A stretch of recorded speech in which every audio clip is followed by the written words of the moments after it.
The next question is from Mrs. Mahadabus from Qadian. Her question was presented last time and there are some more on the same line. The question was regarding one quotation from the Promised Messiah Nafsaniyat in Kashtiyanu about Nafsaniyat ki farbahi. She says that whenever I read the writings of the Promised Messiah, I can always immediately link it to one or more of the verses of the Holy Quran.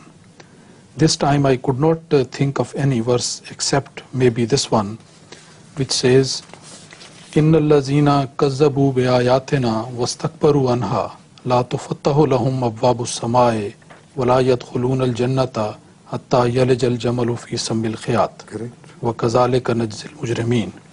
She wants to find out, is there a connection between this verse and the above Urdu passage? The connection is evident.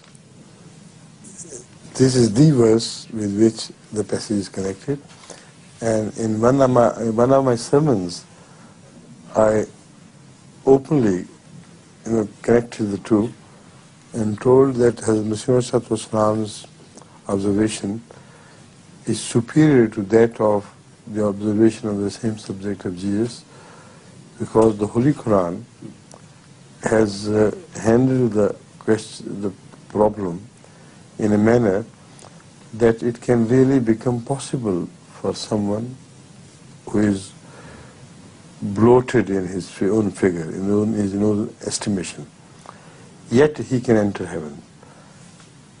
Jesus' description is such as does away with all hope of such people ever entering heaven, because no one can visualize a camel entering the needle of the what is the small opening? The hole of the needle. But here the Muslim has explained the same verse in a manner which makes it possible. Because Muslim refers to the inflated image of person's ego as something which can be deflated. It's not a permanent state. It can be reduced to the normal size. And when it is reduced to the normal size, then such a person can enter even the hole of a needle. Because when one's own exaggerated estimation of his ego makes him believe that I am great, I am so big, I am so powerful and this and that, then he cannot enter the needle hole. But when it is reduced to the modesty which Islam teaches, when he ultimately discovers that he is nothing, he is the smallest of small things, at that moment of his true finding of himself, he becomes so small in his own estimation that he can enter through the needle like as if he were a camel who was reduced to the size where it could enter and pass through the needle hole. That is what I said before in one of my sermons, and the gist of it I am repeating here now again. But in my sermon I explained this thing in such detail as everybody could understand. But here I must pay my compliment to Maha. She is quite right. This is the verse to which this passage is related. He says that no rich man can ever enter heavens.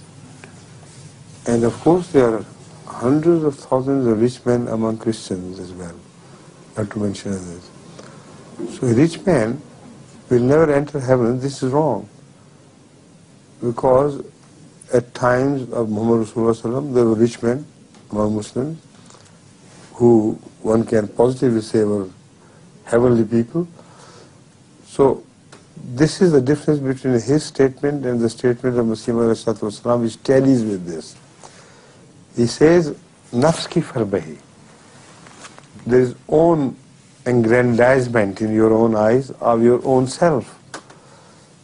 This is what makes it impossible for you to enter the hole like like a camel cannot enter the hole. But your own estimated self-inflated grandeur can be reduced to nothing if you learn the meaning of modesty from Islamic teaching. Then you will disappear in your own eyes. And whatever is left of it will enter through any hole. Right? There is a small addition to yes, connected with this one.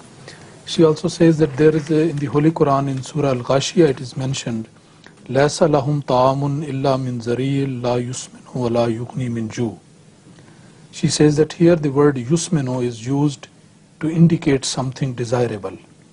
So how can we understand this word in relation to the above farbahi which is mentioned in the Urdu passage? Read it again. I don't think it's desirable at all. لَيْسَ لَهُمْ طَعَامٌ إِلَّا مِنْ زَرِيٍّ لَا يُسْمِنُ وَلَا يُغْنِي مِنْ جُوعٍ.